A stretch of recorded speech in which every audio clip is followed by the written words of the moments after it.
I pledge allegiance to the flag of the United States of America and to the republic for which it stands, one nation, under God, indivisible, with liberty and justice for all.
Hello from Mama Ray's Kitchen at home this morning.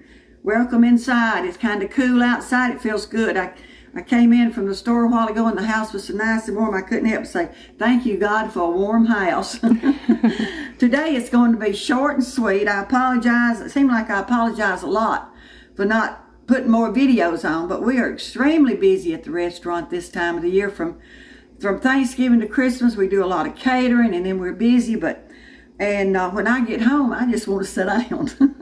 So today I'm making something quick for the kids. It's, what is it, Delane? Rotel deal. Rotel deal. Now, I cooked 2 pounds of ground chuck. Y'all know I like ground chuck. Now just know that it's cooked. Some guy asked me the other day when we was making the chili, you put raw meat in it? I guess it looked raw, but it was cooked. So we're going to do it today. And I went ahead and cooked 2 pounds. Now normally I put sausage in my Rotel dip. But Delane, the one that's making this film, asked me if I would make it with ground beef today. So that's what I'm doing. I've never made it with ground beef. The sausage, it makes it kind of spicy. And so we're going to try something a little less spicy. So I've got my chuck ground, round, cooked. All right, I'm going to put, now I'm doubling the recipe. You know, here at my house, I have to double things, sometimes triple things. Rotel, the original. I'm putting 2 cans of that in.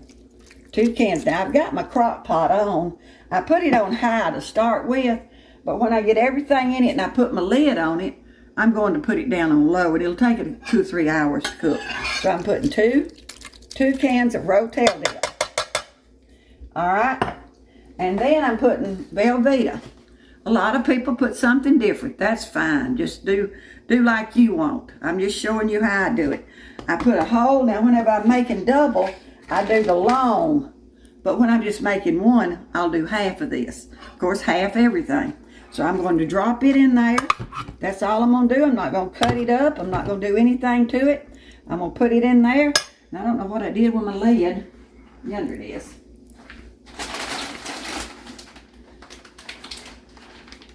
And this is a good snack for a ball game or for just anything that you want something quick and that it's real good. And I put my lid on it on my crock pot. And that's it. Simple. Just watch. Yes, very simple. It's very, very good. Yes. And I serve it with these scoops here. You serve it with anything you like, but I serve it with the scoops. Now it'll take this probably 3 hours. Like I said, I put it on high first to get it good and hot. And I'll do that probably for about 15 minutes, and I'm gonna cut it on low. And all you got to do is about after an hour and a half, go in and stir it up good, because it'll start melting. And then another hour, probably 3 hours, it's ready to eat. And I know you're going to enjoy it sitting around watching the TV, whatever your relaxation time is. But thank you. It's a quick one. We love you. Thank you so much for watching, loving all the comments. It just means a lot. It means a lot to know that what we're doing is helping some people. Thank you so much, and I hope to see you again today. I'm not promising, but I think I'm going to make a sour cream pound cake. Because guess what? We're having fellowship at church tomorrow.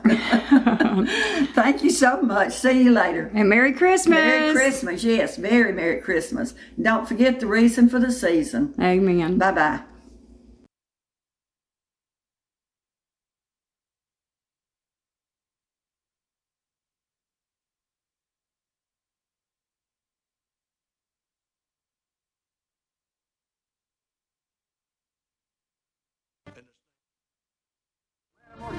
Here's Stabler, keeping himself. Stabler, Matt cuts in. He's at the 40-yard line. He's at the 30. He's at the 20. He's at the 10. He's at the 5. He's gone.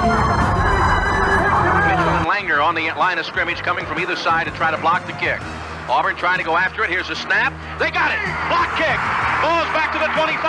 Picked up on the bounce at the 25-yard line. And in for a touchdown is David Langer. Mitchell on the left, and Auburn is again going after the kick, as you might imagine. Greg Gant standing on his own 30. Auburn will try to block it. Auburn going after it. Here's a good snap. It is blocked. It is blocked. It's caught on the run. It's caught on the run. He's going to score. David Langer. David Langer has scored, and Auburn is tied the game. Don't know if they'll call it or not. The game is over. The man has made history. 315 wins. This is a basic credo of Paul Bryant. If you believe in yourself and have dedication and pride and never quit, you'll be a winner. The price of victory is high, but so are the rewards. Give him a 3-point lead. First things first. 4th and goal at a half a yard. Jackson! Touchdown!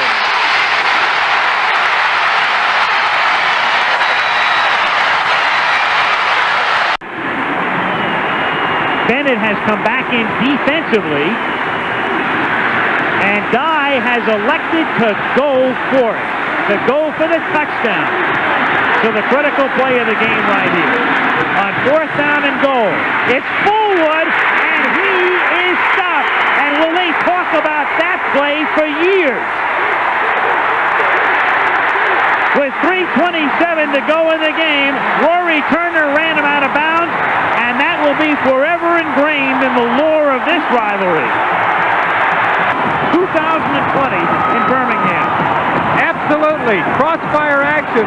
Brent Fullwood, number 22, trying to get to the corner. With 6 seconds, he's in the game. My heart won't stand it. He missed a 52-yarder earlier, wide left with the win. This is 52 yards into the breeze. Not strong, but there's some. The kick is up. Long enough. It's long enough, and it's good. He made it.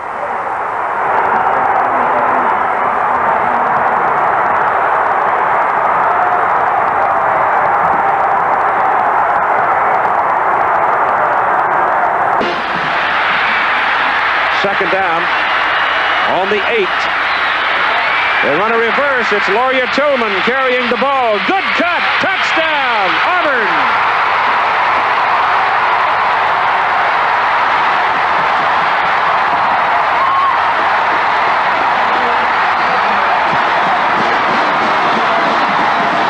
Left to the quarterback. Bostic, the running back. Off a fake. White looks left. High. Intercepted. Teague picks it off. And he's going to go the distance.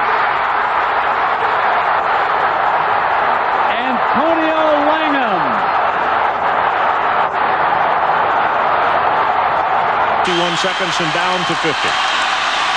Pitching, reverses it out, throws the ball to Sism, loses the football. Auburn recovers at the 33.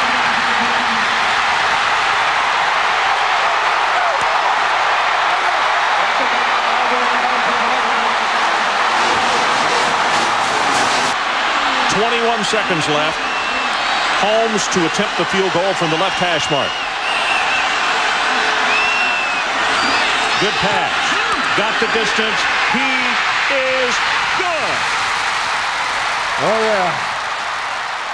That's just one portion of the classics from the Iron Bowl.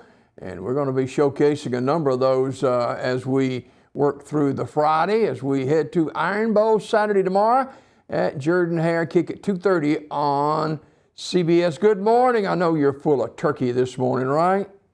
Yeah, there's more to go. A lot of people taking off for Good Friday. Actually, Good Friday. It's a Good Friday for some because you're off.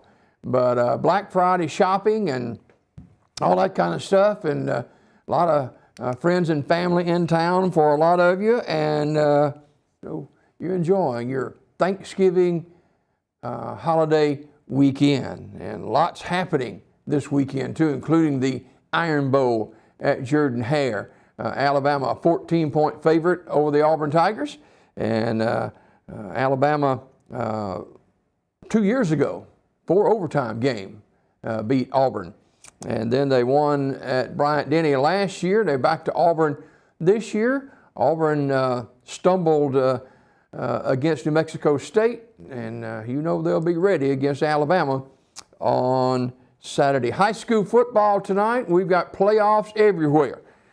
We've got B.B. Comer traveling down to Clark County. That game kicks at 7 o'clock. The team leaving this morning about 10:30. Hopefully we'll have more from Coach Adam Foster a little bit later on in the show. B.B. Comer ranked number 1 in the state, and they're 12-0 on the season. And they'll take on Clark County. Rob Carter, who formerly coached here at Sylacauga. As a matter of fact, last year he was a coach here. And so B.B. Comer will travel to Clark County. B.B. Comer a favorite in that game. Pregame at 6:30 here on WOIL TV 47. And kick is at 7 o'clock. My partner, Zach, was diagnosed with the flu early on in the week. And he has been bedridden all week long. And I told him yesterday, I said, hey, you better get ready because we've got a big game Friday night. And he's really been sick, temperature high, and a lot of coughing and all that kind of stuff, sore throat. And he's going to be a game time decision tonight, whether or not he can go. I hope he can because he brings a lot to the broadcast. He's 13 years old, and he's not normally sick, but boy, this flu has knocked him down. And he's been down since, I don't know, since maybe Tuesday or Wednesday. Tuesday it was. And so hopefully he's better today, but he's had a tough go of it in the last few days, and maybe he'll be with us tonight. I sure hope so. It is 18 minutes before the hour, 43 degrees in downtown Sylacauga this morning. We take a look at the weather forecast brought to you by Donahue Physical Therapy. Donahue Physical Therapy, one of our great sponsors of high school football. They've been with us throughout the year. And they'll be with us tonight for B.B. Comer and Clark County down in Grove Hill, Alabama. Weather forecast brought to you by Donahue Physical Therapy. Shower possible this morning, partly cloudy later on with a high today of near 60 degrees. Chance of rain is only 30%, so it's not going to be a big deal, doesn't look like at all. Low tonight, cold with a low near 35. And for Saturday, Iron Bowl Saturday and shopping Saturday, shop till you drop, right? Today and tomorrow. Yeah, 63 on Saturday. Beautiful, beautiful day for the Iron Bowl down at Jordan-Hare at Auburn. Low tomorrow night near 42. Chance of rain on Sunday with a high near 61 and cooling down rather quickly on Monday to low 50s and upper 20s for overnight lows into Tuesday morning. And then we probably not going to get to 50 degrees on Tuesday. It's going to be a cold start to your week after you've been off for 3 or 4 days for Thanksgiving. What a way to usher it back in, right?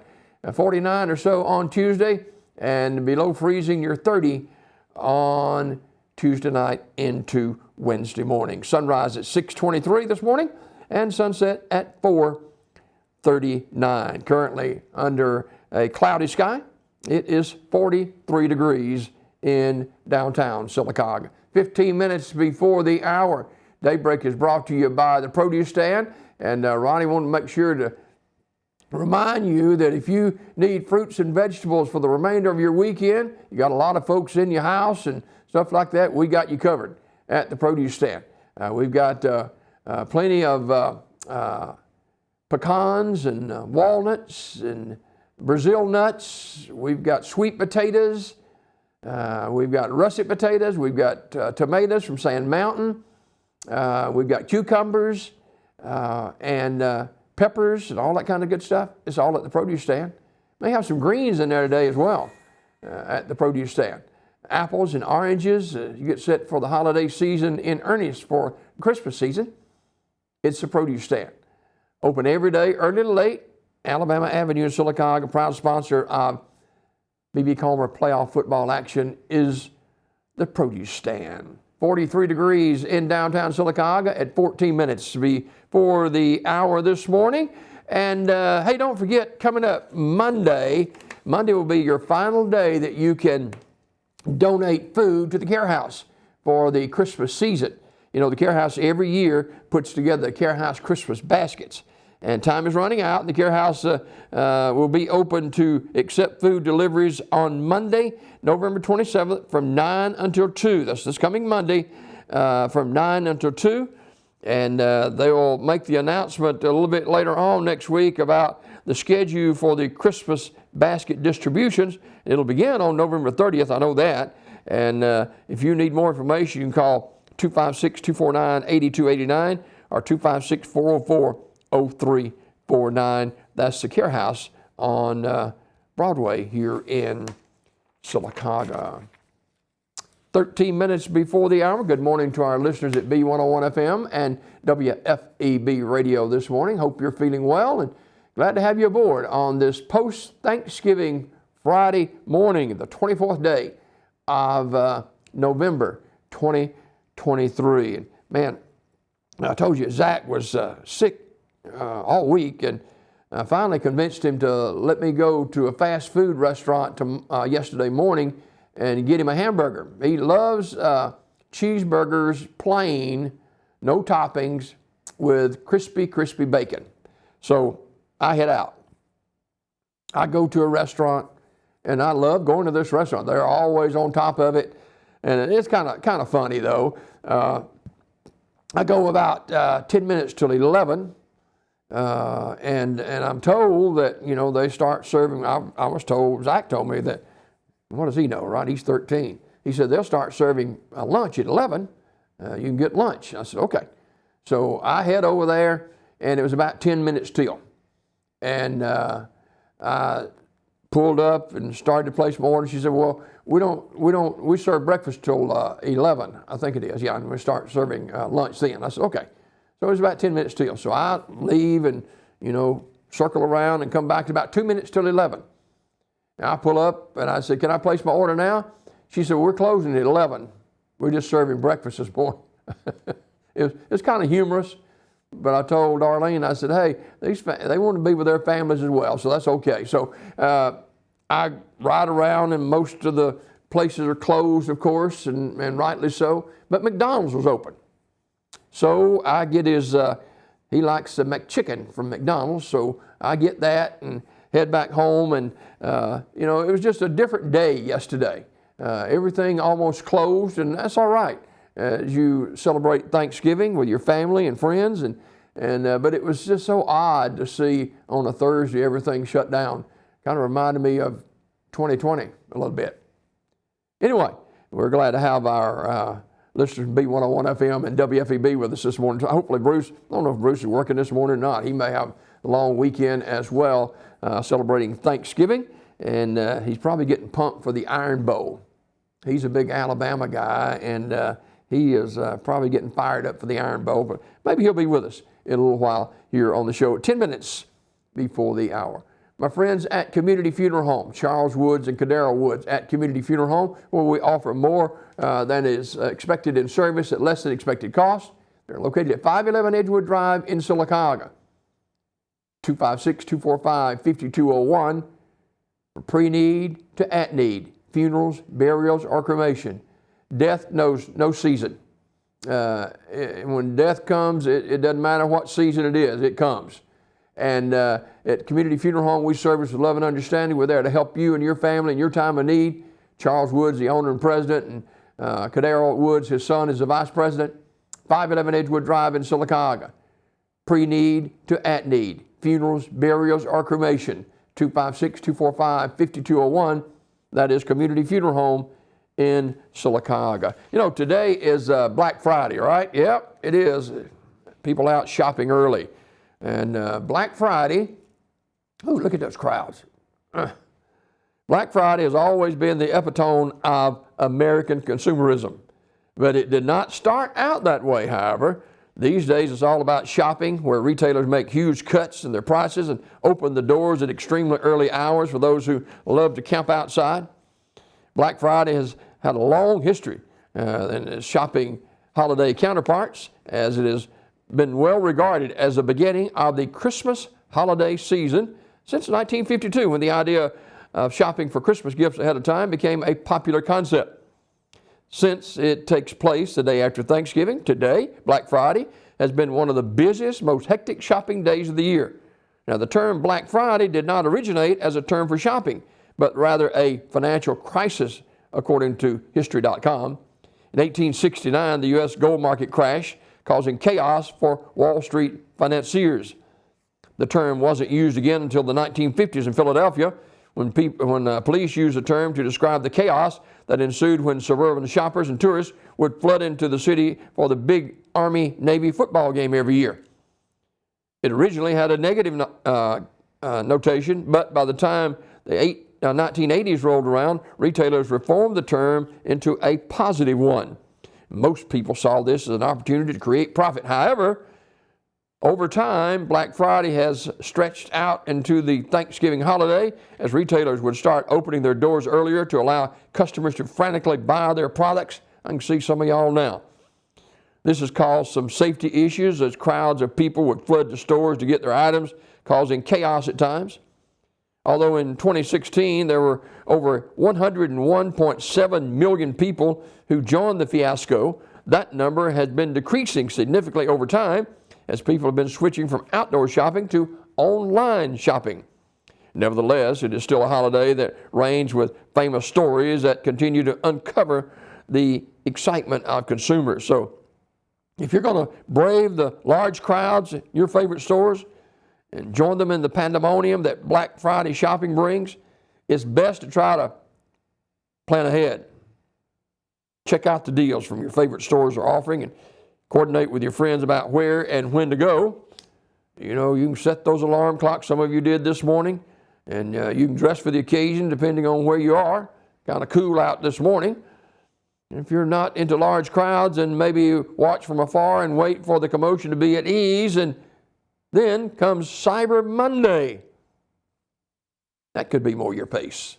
But today is Black Friday, said to be the busiest shopping day of the year, Black Friday. Now, I am a procrastinator. I am late in the holiday season before I trek to the stores to get Christmas gifts. Not like some of you that just run over people and, you rush to the counter and somebody else is pulling at your flat screen TV. Get fist fights and all that kind of stuff. Nah.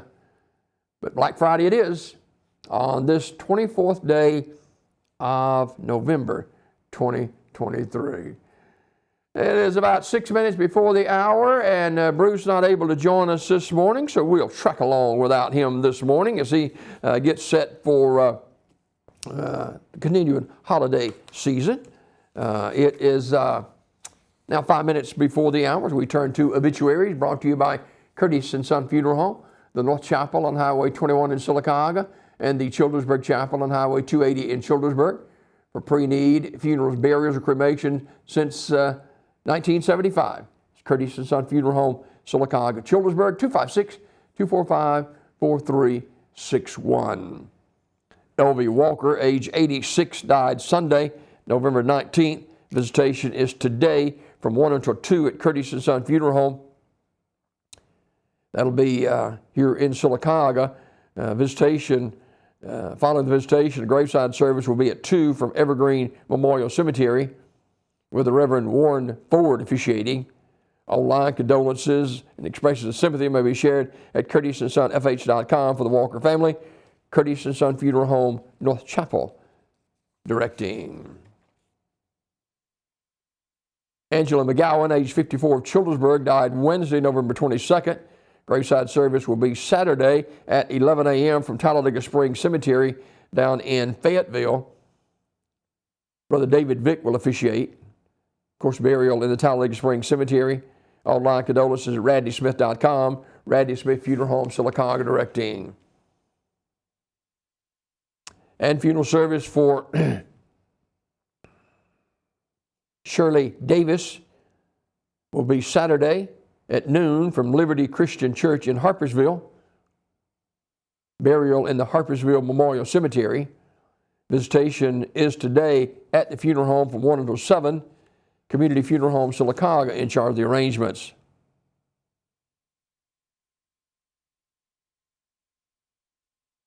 And Dolores Parker passed away on Sunday, November 19th. Graveside service will be held at 11 a.m. November 27th at Green Hill Memorial Gardens in Childersburg. Chris Thalacker, the youth pastor of the First Baptist Church of Sylacauga, will officiate the service. The family asks that in lieu of flowers or gifts, donation can be sent to Southern Care New Beacon Hospice Service. Now, Dolores drove a school bus for some 37 years in Childersburg for Talladega County Schools. And she was a dedicated church member of the Calvary Baptist Church of Childersburg and First Baptist Church of Sylacauga. Online condolence says at RadneySmith.com. Radney Smith Funeral Home, Sylacauga, in charge of the arrangements. These obituaries this morning, courtesy of Curtis & Son Funeral Home, 256-245-4361, the North Chapel on Highway 21 in Sylacauga, and the Childersburg Chapel on Highway 280 in Childersburg. For pre-need funerals, burials, or cremation since 1975, Curtis & Son Funeral Home, Sylacauga, Childersburg. 2 minutes before the hour, time for our Hymn of the Morning, brought to you by Ricky Deason Insurance and Investments, 525 North Broadway in Sylacauga. Ricky, one of our great sponsors here on Daybreak Live, and he been a state licensed insurance agent in Alabama for over 43 years, all in his hometown of Sylacauga. He's a homer for sure, Ricky Deason. He cares about his customers, and he is a big supporter of the student athlete. Matter of fact, he's a part of our coverage of B.B. Comer and Clark County tonight. He's one of our sponsors of the game. We appreciate Ricky, and he's your Modern Woodmen agent. And annuities and IRAs offered through Modern Woodmen of America. So if you're thinking life insurance, annuities, IRAs, or 401k, anything to do with retirement, it's Ricky Deason Insurance and Investments. Located at 525 North Broadway down by Sylacauga High School. And they're in the office today, 256-245-6370. At least Ricky, I think, is in the office today. 256-245-6370. Ricky Deason Insurance and Investments wishes for you and your family a happy and safe Thanksgiving weekend. And he says, go Tigers. Ricky Deason Insurance and Investments presents this morning's Hymn of the Day.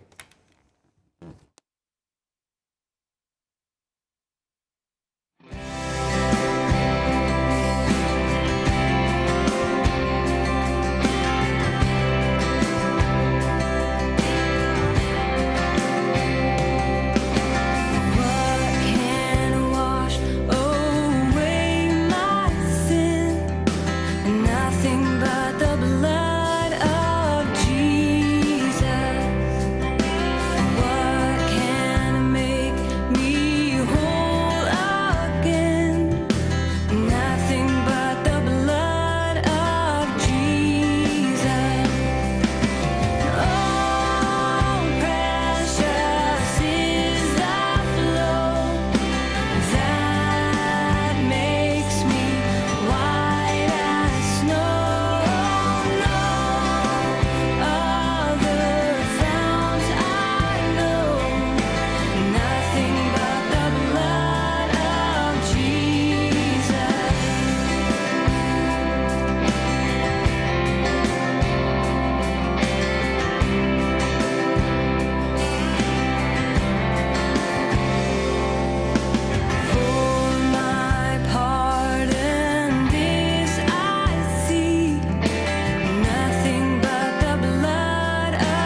can wash away my sin? Nothing but the blood of Jesus. Old hymn of the church, Redback Hymnal. The hymn of the day brought to you by Ricky Deason Insurance Investments, 525 North Broadway in Sylacauga. Down at Talladega Springs Senior Center on December 2nd, they'll have their Christmas Bazaar, and that's there at 40 Granbury Drive down in Talladega Springs, Alabama. They'll have all kind of baked goods, Alabama and Auburn wreaths, personalized ornaments and keychains, and lots more. That's from Glenda Kelly, the manager of the Talladega Springs Senior Center. That's coming up December the 2nd. And I don't know what time that is. What time is it? I guess it starts early. So anyway, that's from Talladega Springs Senior Center. Happy birthday to Jan Miner today. Jan celebrating her birthday on this 24th day of November 2023. You know, all kind of Christmas tree lighting. We got ours coming up here in Sylacauga real soon, and over in Childersburg as well. And what about, well, the state capitol has theirs in Alabama, Montgomery. And then the White House has their Christmas tree lighting coming up real soon as well. And I got to thinking about the history of the Christmas. Where do these Christmas trees come from? And from start to finish, take a look at how it all develops with the Christmas tree from the White House.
This year, we're honored to have a Norway spruce from the Monongahela National Forest in the great state of West Virginia. This year's tree is nicknamed Wathaim Tekwi, which means bright tree in the Shawnee language. Capital Christmas trees represent many things to many people. But this year, I wanted the West Virginia tree to represent a connection to all people, the Shawnee tribe and the Shawnee people. It honors their language, their cultural heritage, and their traditions. It reminds us in the forest, the National Forest System, of our trusted authorities and responsibilities to be good stewards of the Shawnee ancestral homelands. We will set the tree into the west front lawn, and our Capitol Grounds and Arboretum team will work tirelessly over the next several days to make sure that the tree is lit with thousands of LED lights and beautiful handmade ornaments from the Shawnee tribe and the surrounding West Virginia community. Wathaim Tekwi, the People's Tree, the bright tree, is now at the People's House. May she be bright for all the people.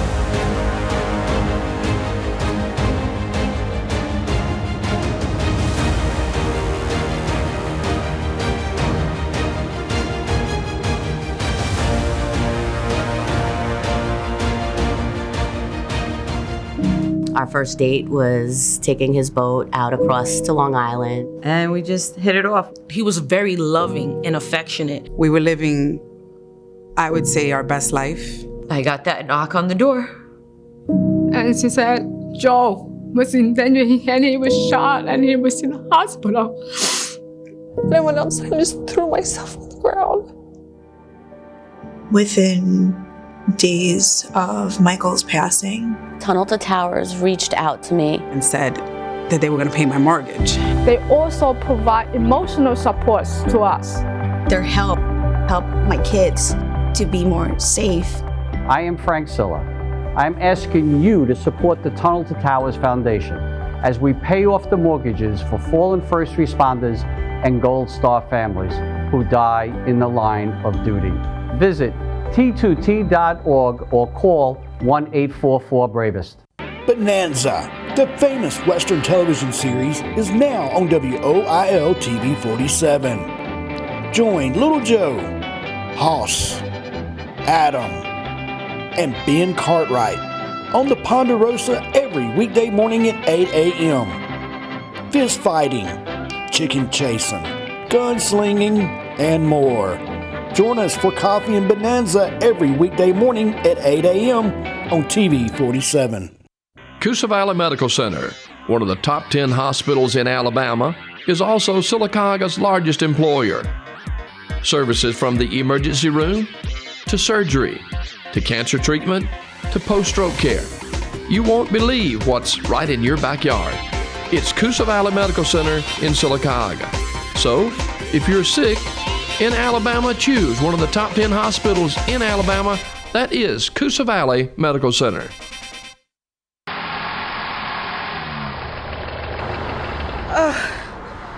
I need the King boys.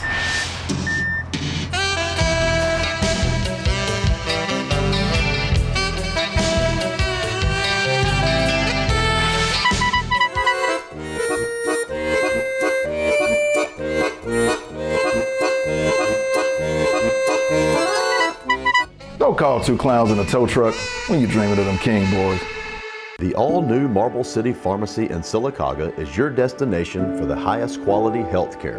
Our remodeled and expanded pharmacy gives us the space to serve more patients. We've added a drive-through window for those times when you don't feel like getting out of your vehicle. And we still offer delivery within city limits. We feature a full line of over-the-counter medications and supplements. And don't forget our stunning new gift department. New building, same great people.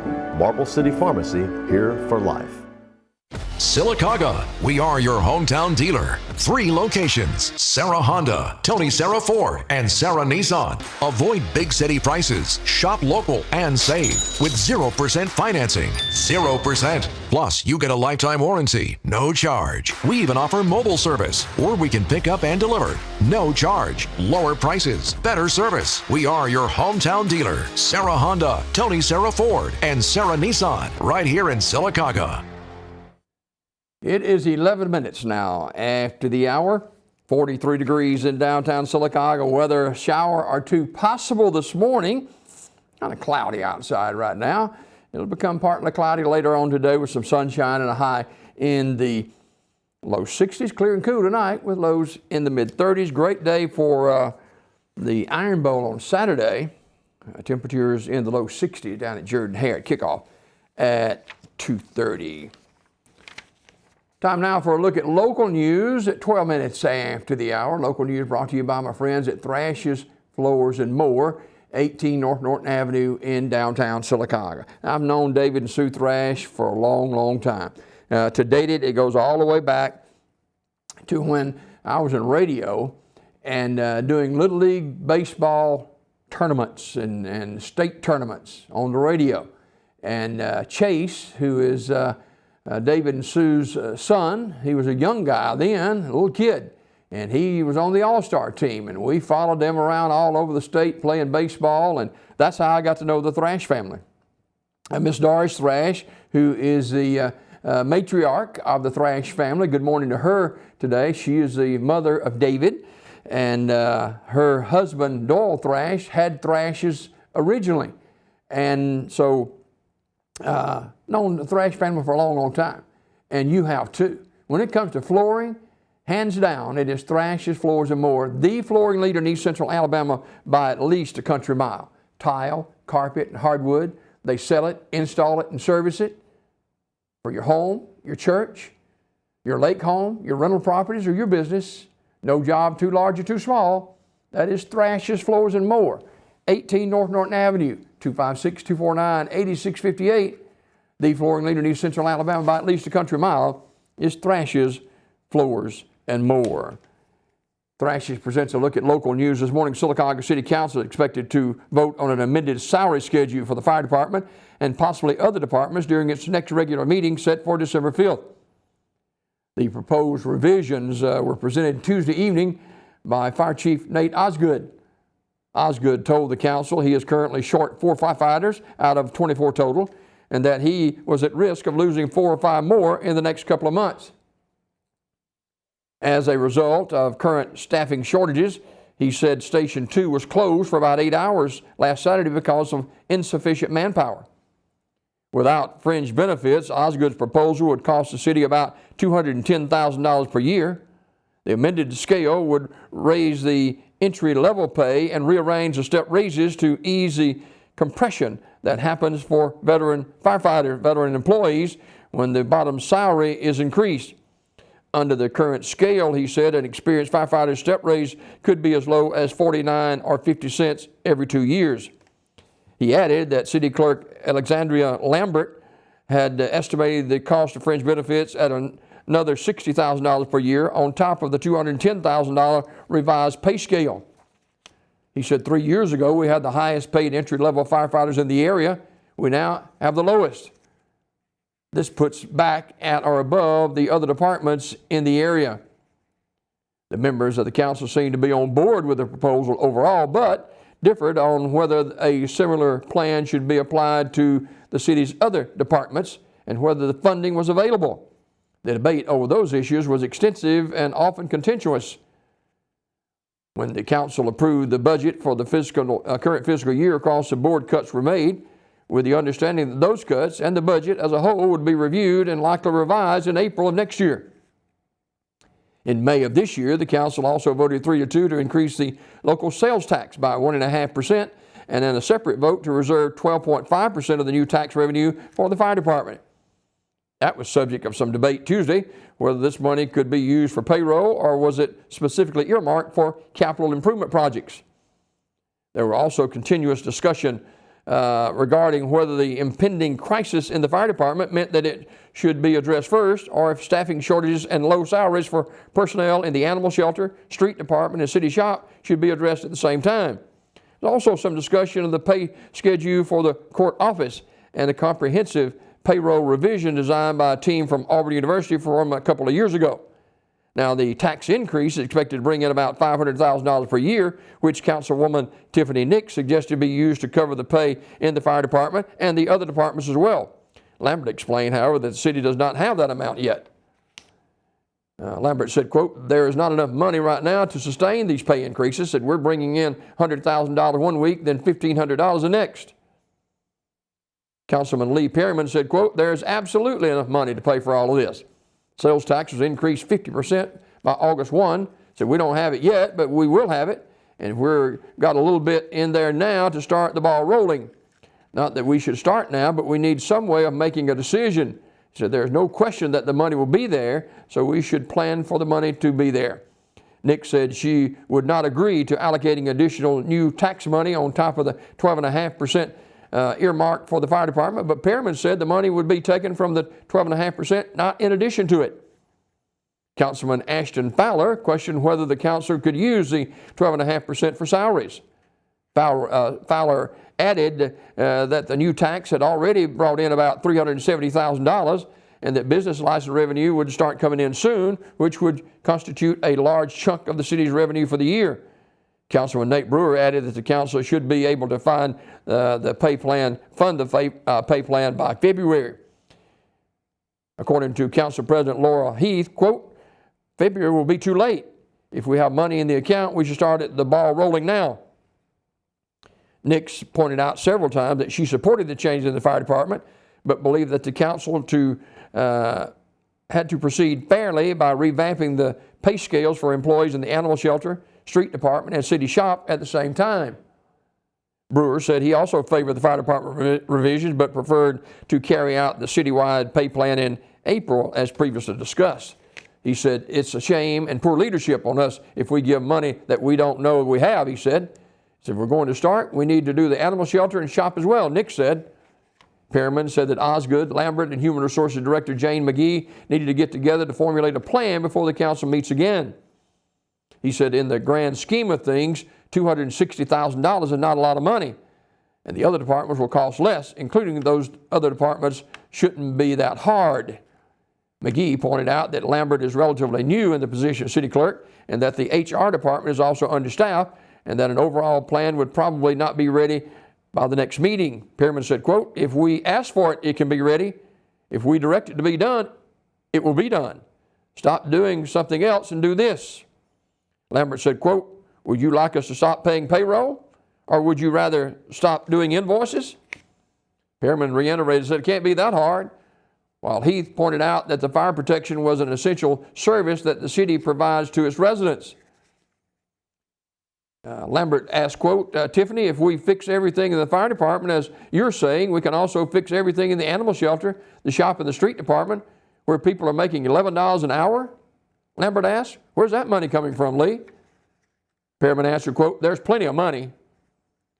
City Attorney Wynn Butler pointed out that having an understaffed and overstressed fire department could lead to the death of residents and present a huge liability for the city. Nix, once again protesting that she was in favor of helping the fire department, and said, quote, yes, people will get mad if someone dies in a fire. I'm not saying that won't be, but I still hear it. People get pissed off when the street isn't swept because there's no one to drive the street sweeper. This remark drew a great deal of vocal derision from the audience, particularly of firefighters in the room. Mayor Heigl then pointed out that the court office has been understaffed for 10 years. Heath also labeled the court a vital service. Heigl said, quote, I've got 9 different departments. He said, I support them all. Now, later Tuesday evening, Nick said, I'll look at the pay plan, but I think it's shameful that we're not looking at street, animal shelter, and shop as well. We're putting the fire department up high, but the street department are technically first responders too, and we've got wild animals running around. The shop helps a lot of other departments, she said. When we didn't have the money and cut everybody's budget, it makes me feel like I lied, end of quote. Perriman denied advocating for one, and he said she had sent an email requesting information on the other departments. Nick said, quote, that's nice of you to say right now when the cameras are on, but you didn't say that earlier. Heath asked for the numbers for the next meeting. Replied Lambert, quote, I told you we needed 2 more weeks, and you absolutely refused. You'll not even enter the clerk's office. You told me never to call or text you. Heath said, quote, you're speaking out of turn. Lambert replied, no, I'm not. Heath said, you're out of order. I sent email after email. Well, the council briefly took other matters before adjourning, but the confrontation between Heath and Lambert continued in the lobby afterward, with both making accusations against each other. Heigl intervened, telling Heath to go home and Lambert to go to her office. That's not all. There were other city council items on the agenda. They heard an update from Brian Taunton, Executive Director of the Commercial Development Authority, on the Christmas Magic Project downtown. Sylacauga Area Chamber of Commerce Executive Director Laura Strickland also commented on the holiday celebration downtown. Author Lee McGuire Jr. has been located and arrested by Sylacauga Police on a warrant of violating Alabama's Sex Offender Registration Notification Act. Sylacauga Police and Crime Staff have been looking for McGuire, who's 42, since mid-November. According to the state sex offender registry, McGuire was convicted of raping a 13-year-old girl in Coffee County in late 2000. It was not immediately clear what his sentence was or how much of it he served, but according to court records, he was arrested again and charged with his first SORNA violation in 2015. He was given a 5-year suspended sentence in that case. And it appears in the present case that was for most recent SORNA conviction, he was given a 10-year split sentence with 14 months in jail, followed by 2 years probation. He was released from the Talladega County Metro Jail October 20th, but did not register an address upon his release as required. Sylacauga Police Chief Kelly Johnson said in a written statement, said, "We want to extend our deepest gratitude to everyone who shared information, kept an eye out, and assisted our team in this endeavor."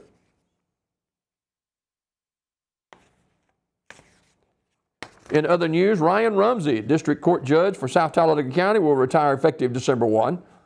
According to a letter Rumsey wrote to presiding Circuit Judge Chad Woodruff, he said, "For the last 15 years, I've been fortunate to serve as District Judge of Talladega County.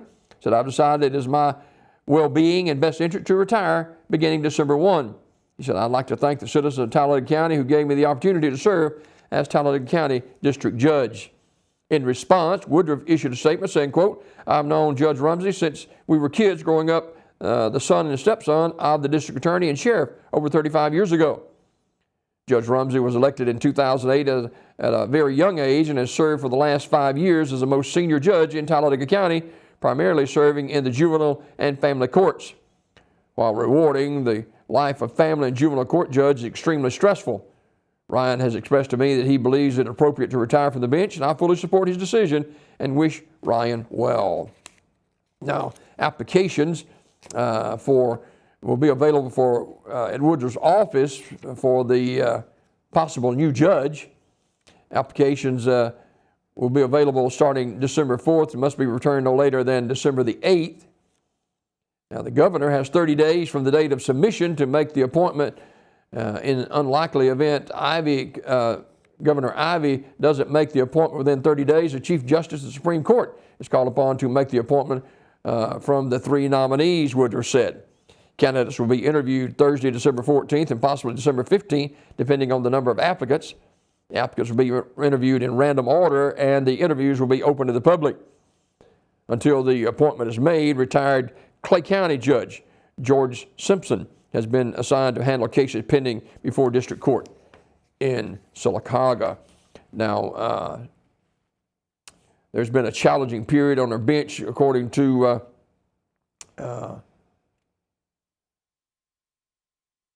the judge, and he said this, our bench and bar owes a sincere gratitude to the judges who helped us in time of need. St. Clair County Judge Alan Furr, retired Clay County Judge Jim Malone, St. Clair County Judge Phil C., retired Talladega County Judge George Sims, Chilton County Judge Chris Speaks, and Tallapoosa County Judge Kim Taylor. The new judge will serve the remainder of Rumsey's term, which runs through 2026. That's an extensive look at local news brought to you by Thrashes, Floors and More, 18 North Norton Avenue in downtown Sylacauga. Ernie's Hot Dog and Catering. They're taking off for the weekend so that they can spend time with their family as well.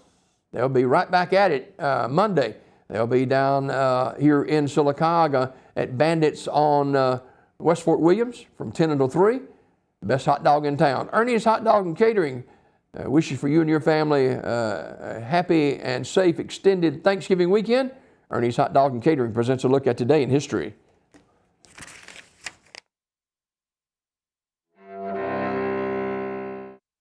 November 24th, 1963. In Dallas, a scene caught on live TV that shocks America just days after the assassination of President John F. Kennedy. There is Lee Oswald. He's been shot. He's been shot. Lee Oswald has been shot. There's the man with a gun. No question about it. Oswald has been shot. Nightclub owner Jack Ruby shoots and fatally wounds Lee Harvey Oswald, Kennedy's accused assassin, in the Dallas County Jail. 1859, British naturalist Charles Darwin publishes On the Origin of Species, explaining his theory of evolution. 1971, the hijacker known as D.B. Cooper parachutes from a Northwest Airlines 727 over Washington State with $200,000 in ransom money. His fate remains unknown to this day. And 1991,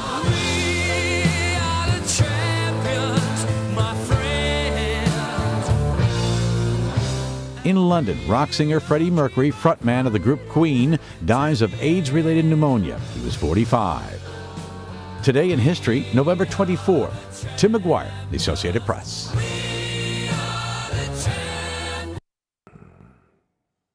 Ernie's Hot Dog and Catering presents a look at today in history every morning here on Daybreak Live. Mama Marie's, they're closed today. They'll reopen on Monday, and they're taking time off with their family as well. So, and Booker's is closed for the week too. So, I guess it's fast food, right?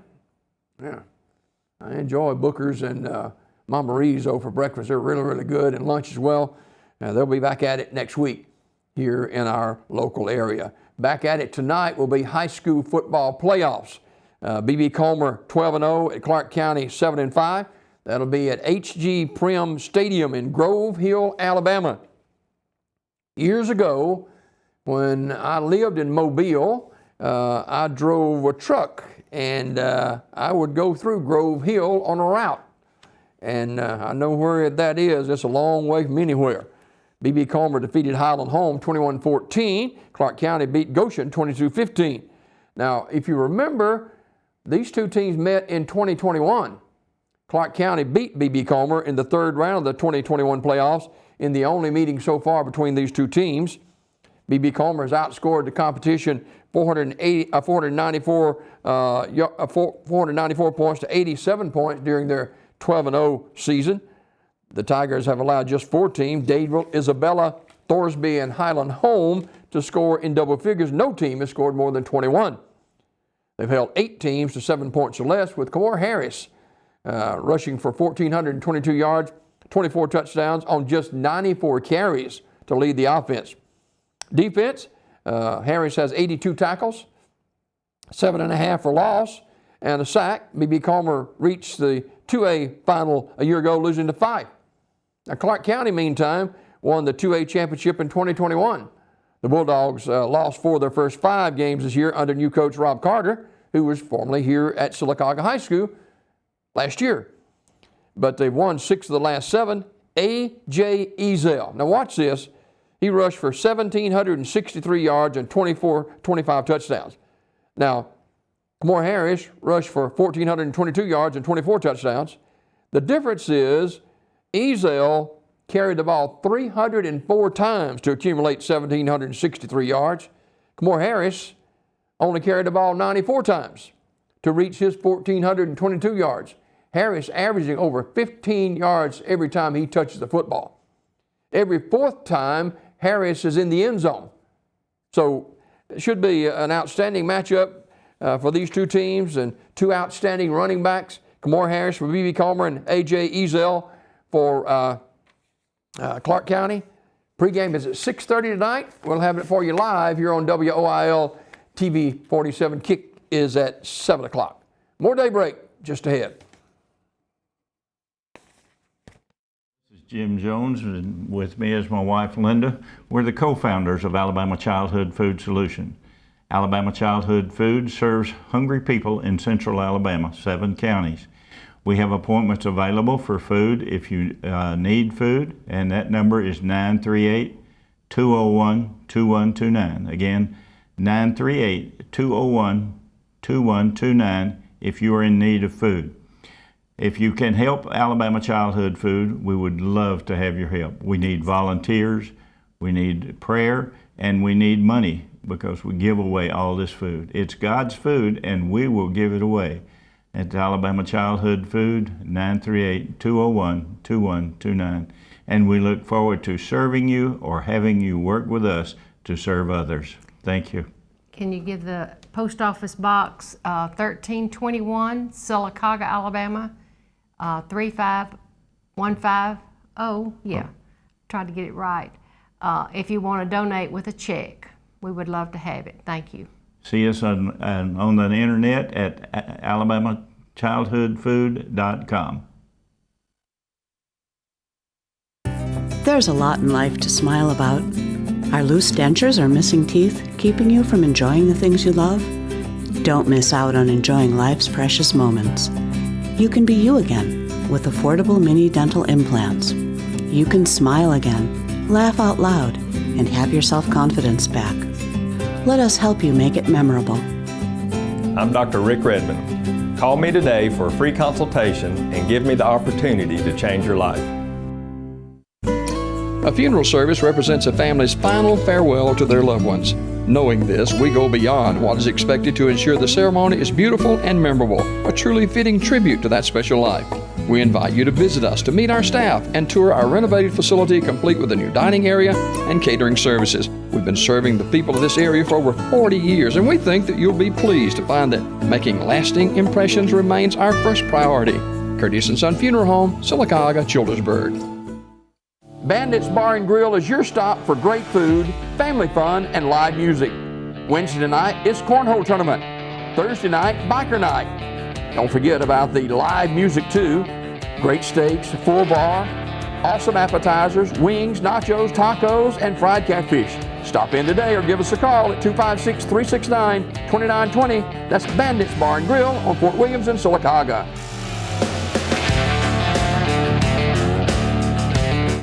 Sylacauga, we are your hometown dealer. 3 locations, Sarah Honda, Tony Sarah Ford, and Sarah Nissan. Avoid big city prices, shop local, and save with 0% financing. 0%. Plus, you get a lifetime warranty, no charge. We even offer mobile service, or we can pick up and deliver. No charge, lower prices, better service. We are your hometown dealer. Sarah Honda, Tony Sarah Ford, and Sarah Nissan, right here in Sylacauga.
For the 11th.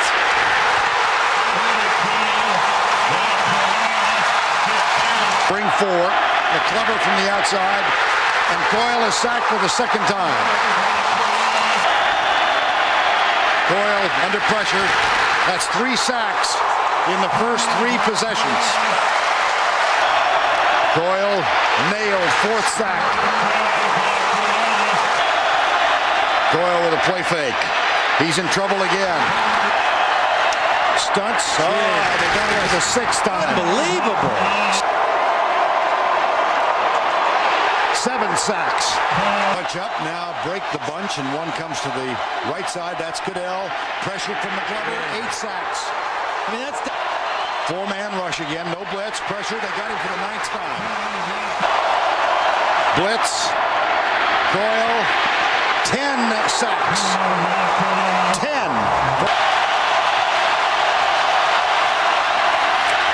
Ball back.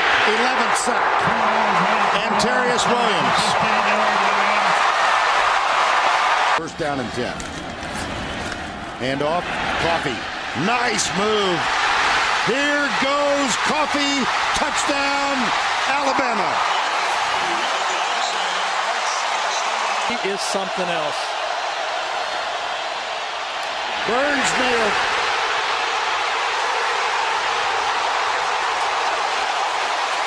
Eric Anders. See the graphic.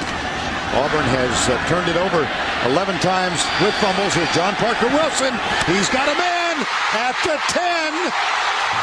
Nikita Stover. It's senior to senior.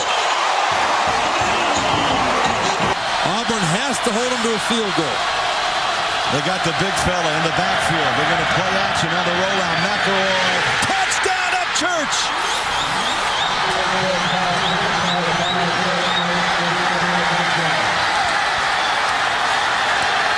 Second and a long 5 now. Slot, check that. 4 receivers, 2 to each side. Newton steps forward. He's going to throw deep. He's got a man down there. It is caught! Touchdown Auburn! Emory Blake makes that handoff, steps back. Wants to throw. Goes downfield. Zachary makes the catch. 35, 30, 25, 20, 15, 10, 5. Touchdown Auburn! 70 yards! Newton waits for it. Takes the snap. Fakes the handoff. He dives in. Touchdown Auburn! Cam Newton from 1 yard out. Fannin in the backfield with Newton. Cam takes the snap. Looking for the receiver. He's got Lutz and Kirkin. Touchdown Auburn! Touchdown Auburn! Lutz and Kirkin. He threw it back across the field. 7-yard play. Touchdown Tigers. Follow Williams. Lacey does. Slips in untouched.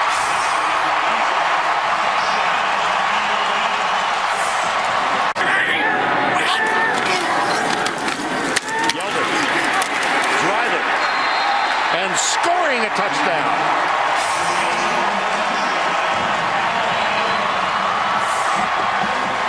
Blocking tight end maybe in college football.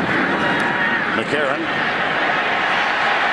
into the end zone. Amari Cooper, touchdown, Alabama.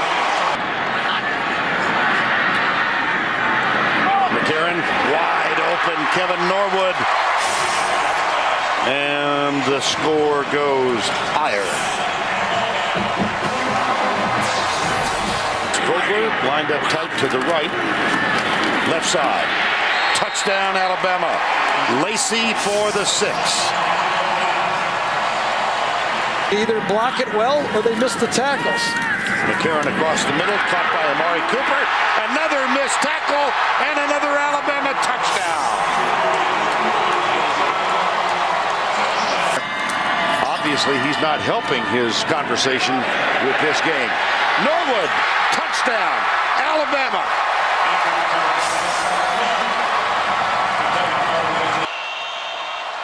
Mandel will hold it. Now they've officially made it 57 yards. Remember, a blocked kick can go the other way, too. He's got to be careful and get it up. On the way. No, returned by Chris Davis. Davis goes left. Davis gets a block. Davis has another block. Chris Davis. No flags. Touchdown, Auburn. An answered prayer.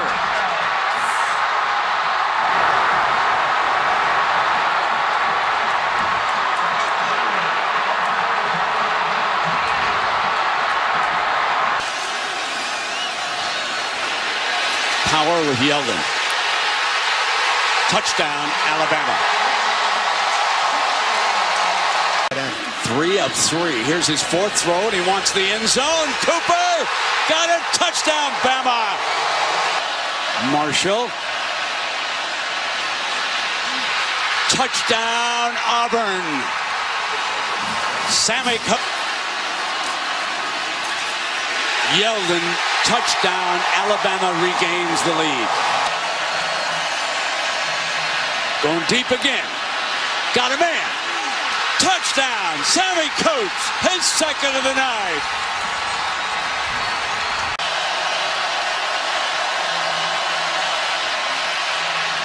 Touchdown, Auburn. Quan Bray. Play action. Sims has time, goes, Cooper's wide open, touchdown, Alabama! You know, does that type of injury, does that eliminate them potentially from the playoff possibility? Sims gonna go deep, wants Cooper, Cooper's got it! Touchdown, Alabama!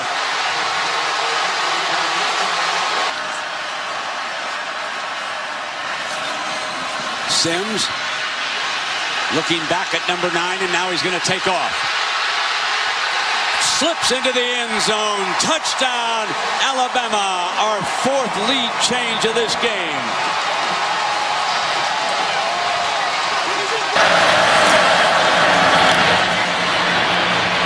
Henry. Punctuation mark. Everybody gets their blocks, gets around the corner. I thought for a second he was going to slide down on the one.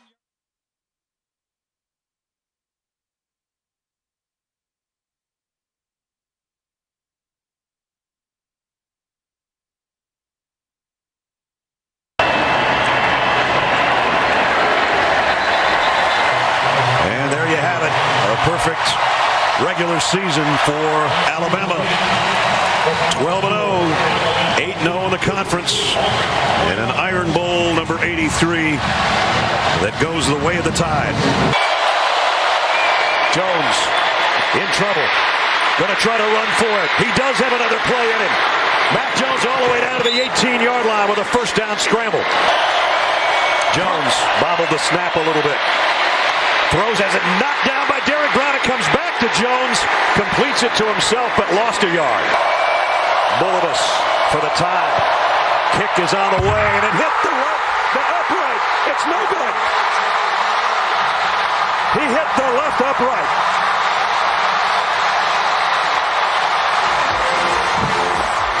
Punt returner in the nation versus the worst punt return.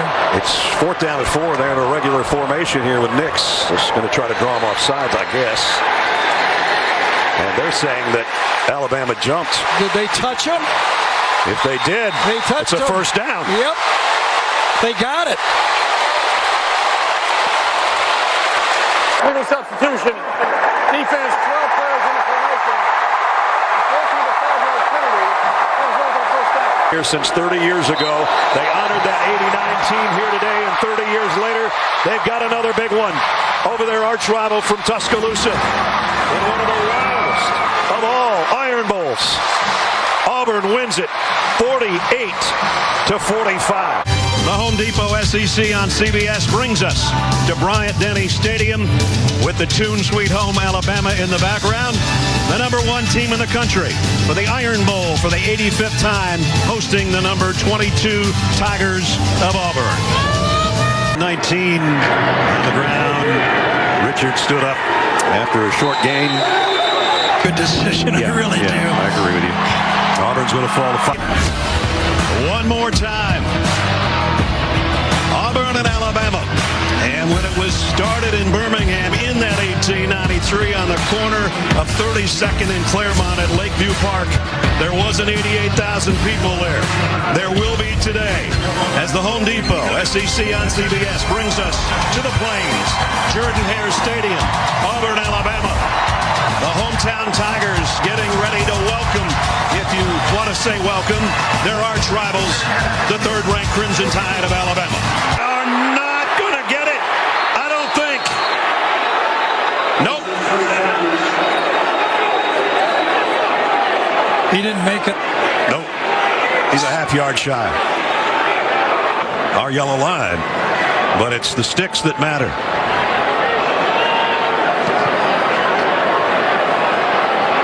Measurement of the year in the SEC. Length of the football shot. Look at the linebacker hit it. Back if they can hang on here. Bigsby trying to bounce it outside, and he does. Tank Bigsby close to a first down, about a yard shy and out of bounds. Stops the clock and come after him like goal line defense. There it is, and they did their job. So the play, even though it was successful on 2nd down, by getting him out of... Again, the snap was a little low. Young loads, now throws late, got it complete, first down. He has almost a 6th sense about where... Of 22. First down, Tide. Again, on the run. This time he's going to keep it and get out with about a 9-yard gain with 1:06 left.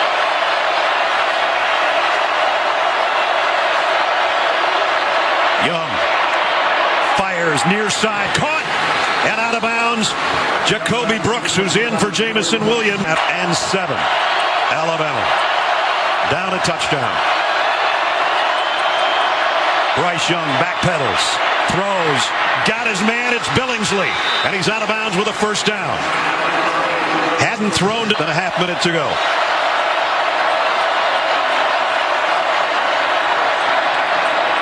Looking for Brooks in the corner. Got it! Touchdown, Alabama!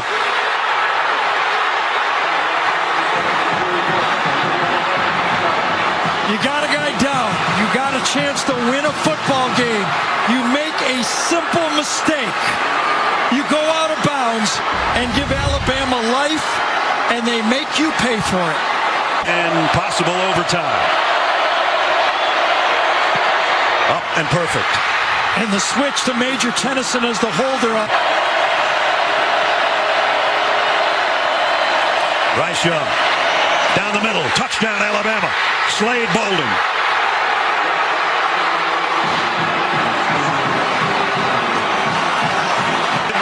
Four receivers to his right. Hunter in motion.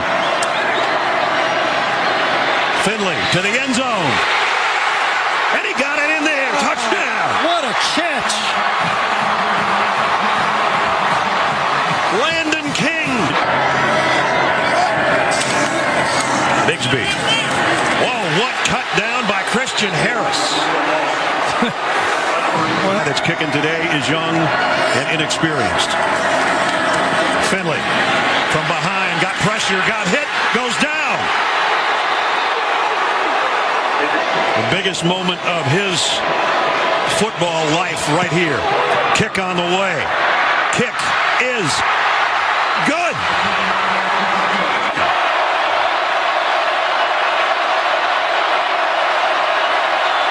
Reichert. Kick on the way. It is good. We go to overtime number 3. Again, Mechie's going to cross the field in motion. That sets up 3 receivers to Bryce Young's left. Goes that way on a quick slant. He's got it to Mechie for the 2-pointer. These bunch looks are so difficult to defend. Now they bring Johnson. Going right back to it. Hudson. Finley wants a throwback. Got it to Shanker. He's in. It's almost a Lutchenkirchen play right there, isn't it? It is. They've got everybody kind of stacked in tight. Now they spread them out a little bit.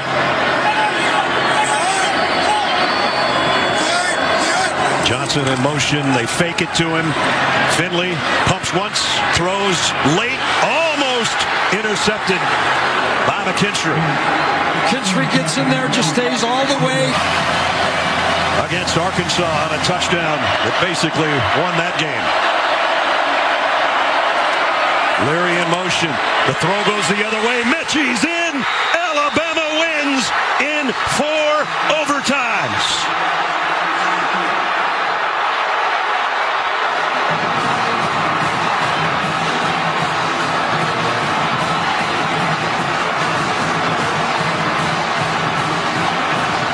The Crimson Tide pull it off in the 4th quarter and 4 extra sessions. All you have to say is Iron Bowl, and your favorite memory will immediately come back to you, I'm sure. And today, more memories will be made as the Home Depot SEC on CBS brings us to the 87th edition of the Iron Bowl from Bryant-Denny Stadium in Tuscaloosa, Alabama. Because quite frankly, all of us were as well. Ashford off the right side, Robbie Ashford. He might score. He does. Touchdown, Auburn. Jarquez Hunter was leading the way in the backfield and a 24-yard touchdown run. And there you see Gibbs settle in motion. And in a slot on the right side, Young loads and going long. Got a man there. Burton's got it. Jermaine Burton all the way down to the 11-yard line. He's looking the other way, however. Now buys himself some time. He's going to head to the sticks himself and trot in. Touchdown, Bryce Young.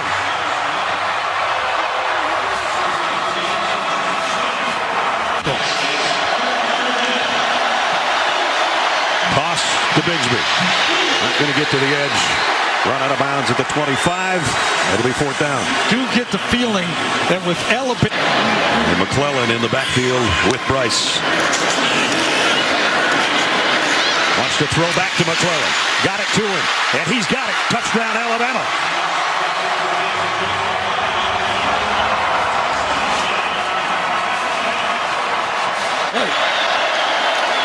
Ashford under center with a little option toss to Jarquez Hunter. And Hunter lost the ball. Alabama's covered it.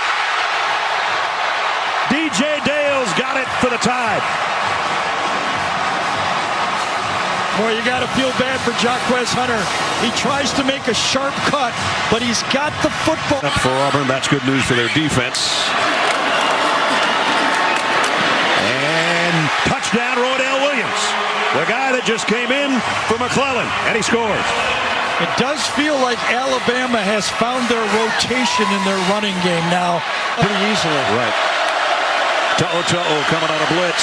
Ashford fires, end zone, got it, touchdown. Nobody in the country can throw it better than that. Javarius Johnson in the corner of the end zone, a 20-yard touchdown strike. Beautiful wheel route.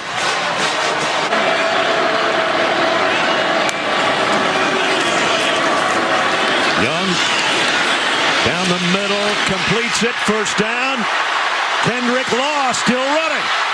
Kendrick Law all the way to the 35-yard line on a 3rd and 19.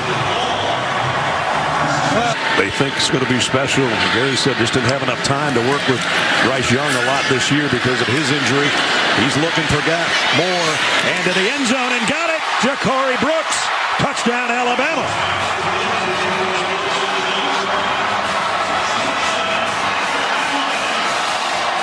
Two-yard touchdown strike. Hand fighting before the throw. Burnett to punt, and Scott, the guy that made the play defensively, as the punt returner, has to call for the fair catch, and he dropped it. Alabama's got it. Scott saying, no, he didn't give me a chance.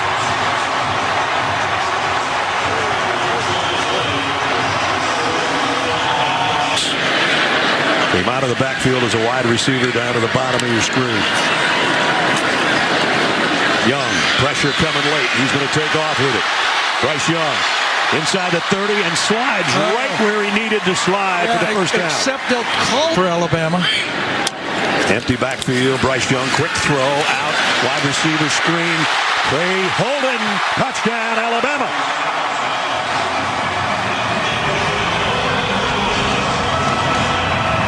Dangerous, as Gary said. Bryce Young, Trayshawn Holden, 27-yard touchdown.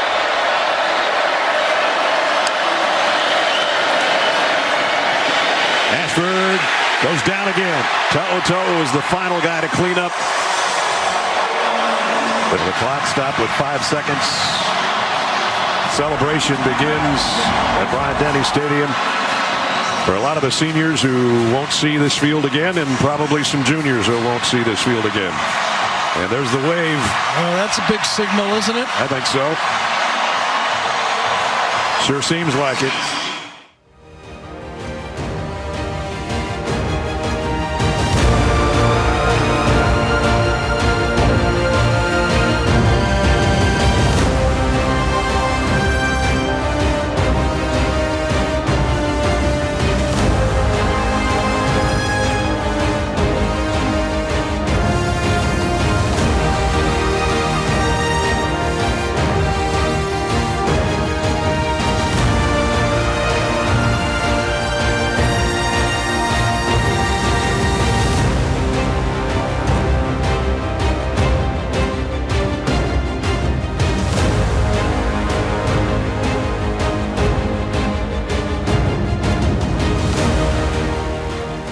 Hey, I'm D Ford. And I'm Wayne Hayes. We want you to join our TV show every day, Monday through Friday, from 6 to 7 in the afternoon. Boy, we were looking forward to it, having a lot of fun with some good country music and gospel music and some good local talent from everywhere, Dan. We want you to watch our TV show right here on WOTM 21 in Sylacauga, Alabama. Y'all come out and see us and be watching us every night. We're looking forward to it. Reruns from 4:30 to 5:30 in the mornings to WOTM TV 21. Tell all your friends about us, the D Ford Show, coming your way.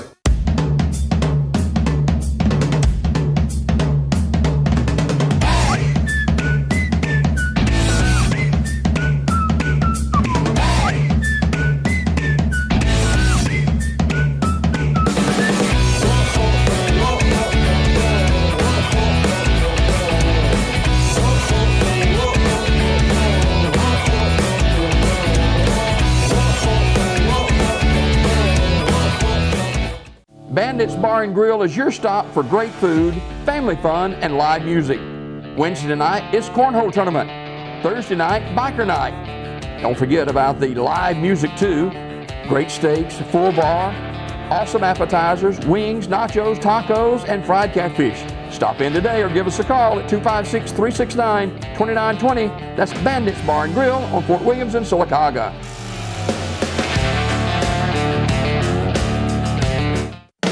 Getting it done the right way.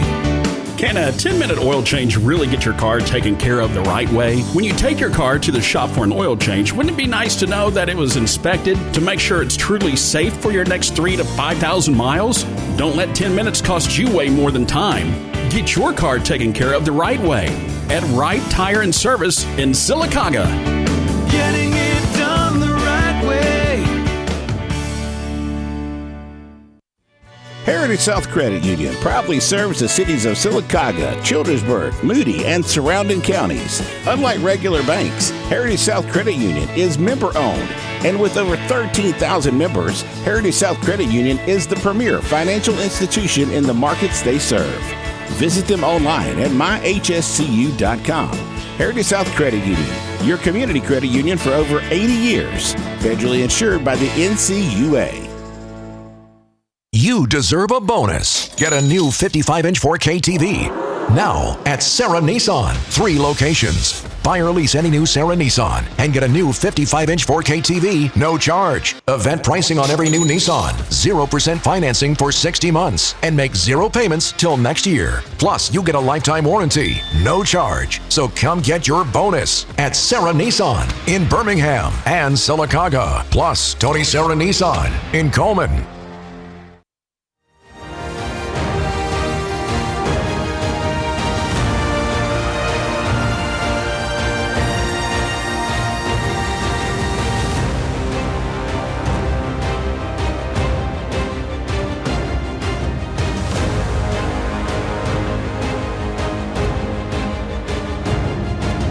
Adam Fawcett Show brought to you by the B.B. Comer Alumni Association. A tight 21-14 win over Highland Home in the second round here at the stadium last week. And, we get ahead 21-7. I'm thinking, hey, we got this. And here they come right back.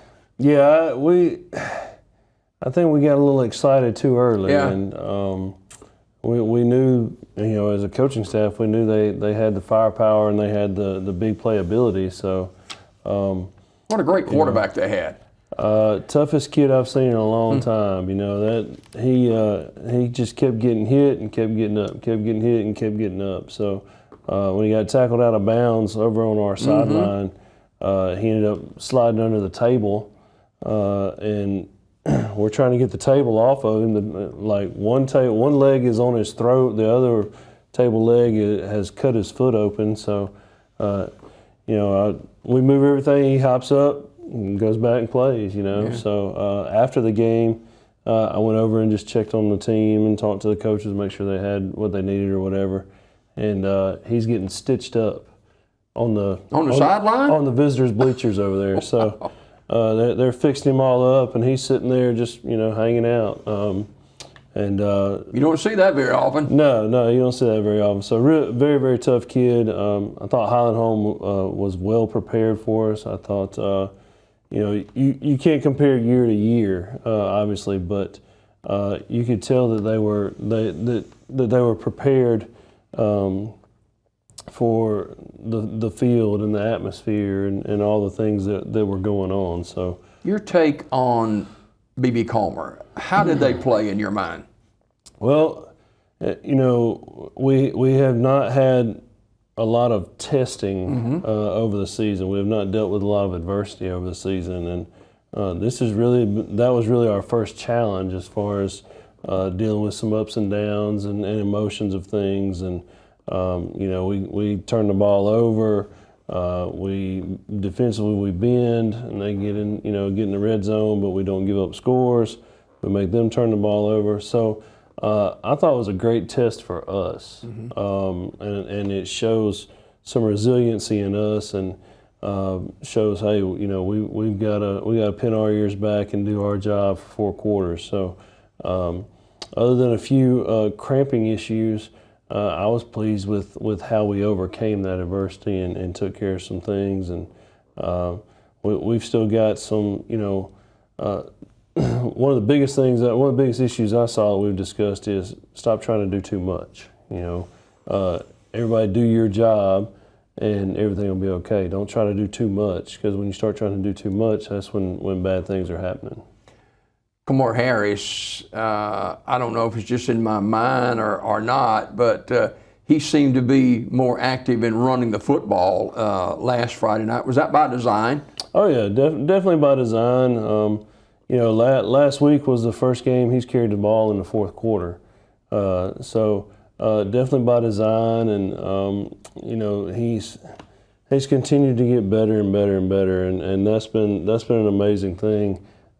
Just a testament to him wanting to be better physically and be better as far as knowledge of the game. And during the season we moved him all over the place.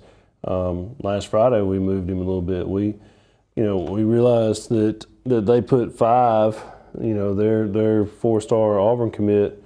His job was to go wherever Kamar went. So we moved second half. We moved Kamar out to receiver and put Tristan Garrett in, and that made him weak inside. So we go down the field for 3 or 4 plays before he comes back in the box. So had to play some mind games and things like that. But Kamar has done a great job understanding the role and understanding that he's going to get his touches and his yards, but he's also able to do other things, whether it be at receiver or sniffer or wherever. I think we could line him up at any position on offense, and he could be successful at it. So you go up 14-0, and they score 14-7, and they get a stop. Mm-hmm. And I'm thinking, well, we're going to be tested right here, and you stood the test. Yeah. I thought defensively we stepped up and played well when we needed to. Even on the scores given up, we had some. We were kind of where we were supposed to be. Obviously, on the second touchdown late, we've got Christian Jemison on one of their kids, and Christian's given up over a foot of height. So he's there. He was in a position he was supposed to be in. He just was giving up that height. And Christian's a freshman. We talk about all that's a lot of pressure. Yeah, we talk about all the seniors, but he's a freshman, and he knows the seniors that are out there, they expect him to do what he's supposed to do. So he was a little upset about that, but I mean, he was in position. He did what he could, and giving up the score there late. But you come back and we knew onside kick was coming. All we had to do is cover the ball. Sure. And we can take a knee, and we explained that to the guys, and it was a good. The whole night was a good test for all of us. It was a good test as coaches. As coaches, we got kind of too involved and too emotional at times, and we had to calm down because you can never let the game get bigger than it is. You've got to stay focused, and the guys read our body language as much as we read their body language. So we had to reel it back in and get focused and get locked in, and just overall a great night. You cannot you can't talk about that night without talking about our fan base and talking about our crowd.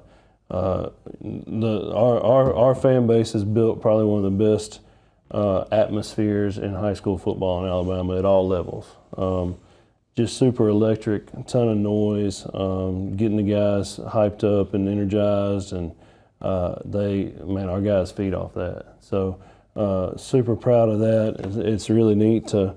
I usually take about 30 seconds while the coin toss is going on to kind of check out the crowd. They were there, weren't they? And they were there. And then, anytime we were asking for noise, it got loud. And so definitely appreciative of them and appreciative of them coming out and being loud for us. And hopefully they travel with us this week. Yeah.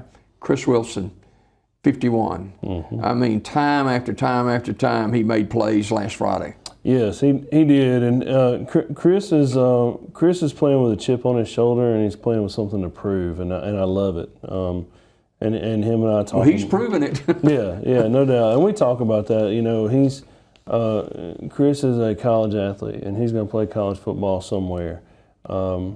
And the fact that he's not been offered, you know, again, I think we've talked about it. He'll be a steal for somebody. No doubt. I've literally told coaches, you're crazy. Like, what do you see that I don't see to not offer this kid? Because he's got the uncoachables for one. I mean, just his body type, his wingspan, his arm length, leg length, just speed.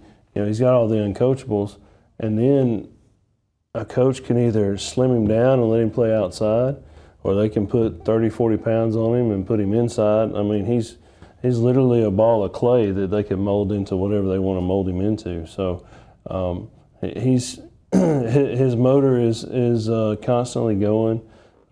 He turns it on for games. Chris will frustrate you in practice. I will tell you that, because he's like, he's not a practice guy. But like when the lights come on and the scoreboard comes on, man, he's ready to roll, and he's really and something I've told him too, and he doesn't really like it, but he's really kind of developed into a little leader, and that's not really his style. He's usually just, you know, he wants to keep to himself or whatever else. But when he speaks, they listen, and he's kind of developed into that little leader. So. He's able to get their attention when he needs to. Before we get to the quarterfinals tomorrow night, Friday night, it seemed from a layman's viewpoint that your offensive line blocked pretty well the other night. We did all right. Few miscues, a few things that we've got to work on, obviously still. But I was pleased with how well we did with what was in front of us. They had a pretty good defensive football team. They did. Defensively, they were really solid on especially on some of the linebacker blitzes and stuff like that. Sometimes they caught us in a bad spot. But overall, I thought we did a pretty good job. We knew what we had to do. I was pleased with how Caden Brown did against C.J. May, who's the Highland Homes Notre Dame commit. Caden had a really good game against him. A few times that we passed the ball, he did a really good job pass blocking and taking care of business. So just got to keep getting better. Let's talk about Clark County, quarterfinal matchup at Clark County Friday night, and that'll be at H.G. Prim Stadium in Grove Hill, Alabama. State champion a couple of years ago, and you remember them. No doubt. 2 years ago, we play them in the quarterfinals here. We get beat 14-7. We have opportunities to beat them and don't capitalize, but they go on and win the state championship at UAB that year. So we are familiar with them. They've got some size. They've got some guys up front that are big. They'll do a good job making holes for the Ezell kid who's the back, and he can get it done. So. Look at the numbers. A.J. Ezell, 1,763 yards, 25 touchdowns, and he's carried the ball a lot, over 300 times. Yeah, over 300 times. That's a lot of carries. So, and he's shifty. I mean, if the play's supposed to go to the right and he doesn't like what it looks like, he'll cut back real quick. So we've got to do a good job. We got to do a good job making sure that we don't get sucked in on the backside and he goes out the back, and that we read our keys and do what we're supposed to do. So the big issue for us is going to be how we play against their front five. So their front five are big guys. They move pretty well. So our defensive front is going to have a tall task. It's kind of ironic.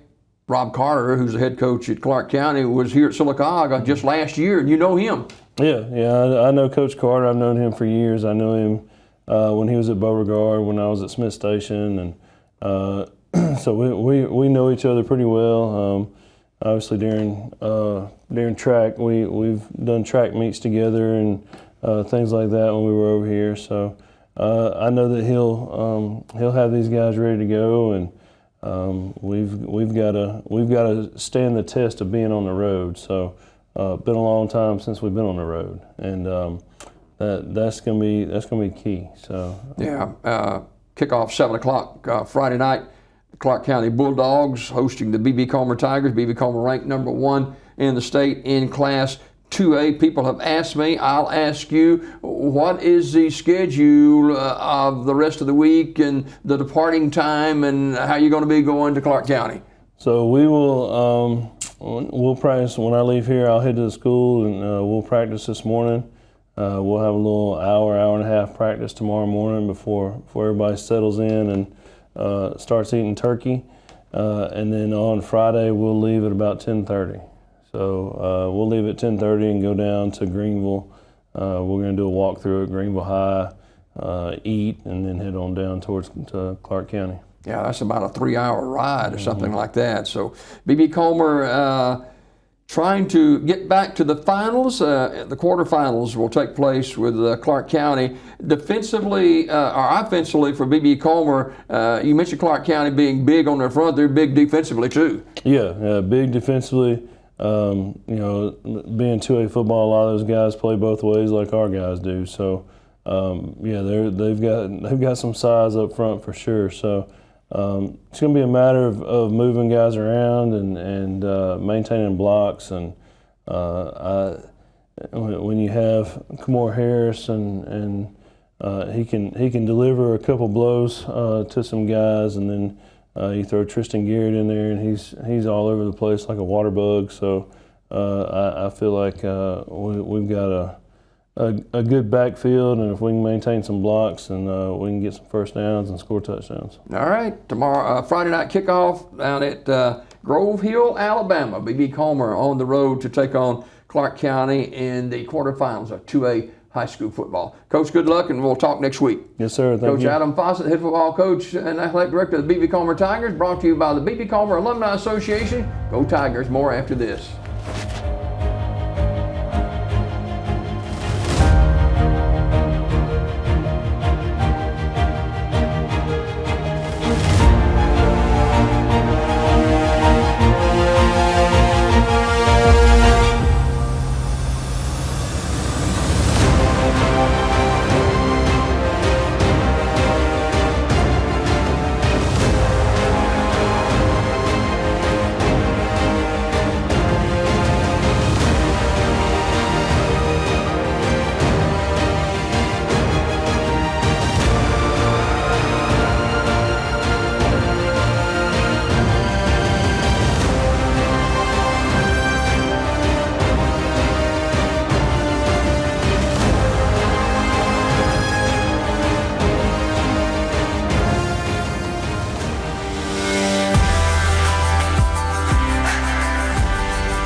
The Iron Bowl is still fond memories, especially when we won. Every day is so focused on wanting to beat those guys, and you took every day so serious in preparation for the game. I didn't realize the impact of what that game means as a fan when you're playing, and you don't realize the fan base just takes it so emotional, and to win the game means a great deal in this state of Alabama.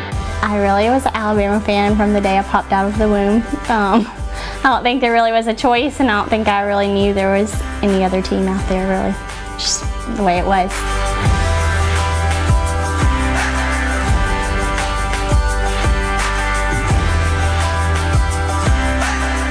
We don't have that professional team here that people cheer for. We have two main schools that people are very divided. You have to decide one way or the other. And so it's a time that our state comes together in a way, but then really apart. I mean, it's all in good fun, but we do take it very seriously around here in the state of Alabama, so I think that, you know, some people probably take it a little too far. I'm always very nervous around the Iron Bowl because it doesn't matter if Alabama is the better team at the time and Auburn's the worst team. It's still always a really good game. You always have to be scared because you know both teams are bringing their A game, and so you really never know what's going to happen. If either team is having a bad year, the one thing they have to play for or get to play for is who's going to win that Iron Bowl. And if you have a losing record and you win that game, nobody thinks about the losing record. They just know that Auburn beat Alabama or Alabama beat Auburn. And they take it and live with it for 365 days. Whether or not one of the teams won 3 games or 4 games, it's just that game means everything.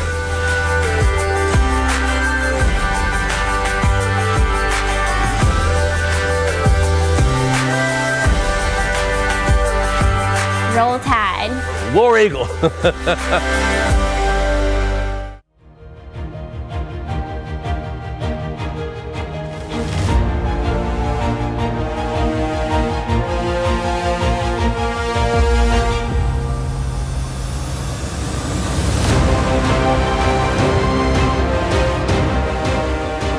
This is AP News Minute. A 4-day truce between Israel and Hamas took effect Friday morning. Hamas has pledged to release at least 50 of the roughly 240 hostages that militants captured in Israel on October 7th. Israel is set to release dozens of Palestinian prisoners. Qatar's foreign ministry says increased aid for Palestinians will go into Gaza as soon as possible. According to the Gaza Health Ministry, 13,300 people are known dead in the Hamas-run territory. More than 1,200 people have been killed on the Israeli side, mostly during the October 7th attack. UN Secretary General Antonio Guterres went to Antarctica to call for more effort to curb emissions of planet-warming gases. A UN climate conference begins next week. The U.S. holiday shopping season is kicking off with Black Friday. Sales are expected to be less robust than they were last year. Donna Warder, The Associated Press, with the AP News Minute.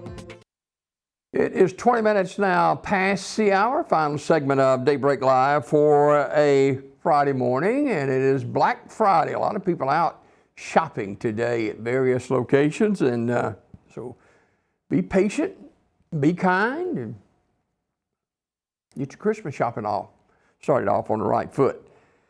Couple of notes in Alabama news this morning. Police say one person was injured when shots were fired between 2 vehicles on Highway 53 in Madison County. Brent Patterson of the Madison County Sheriff's Office tells AL.com the shooting occurred around 2:30 Thursday in Harvest. That's near around the Redstone Federal Credit Union.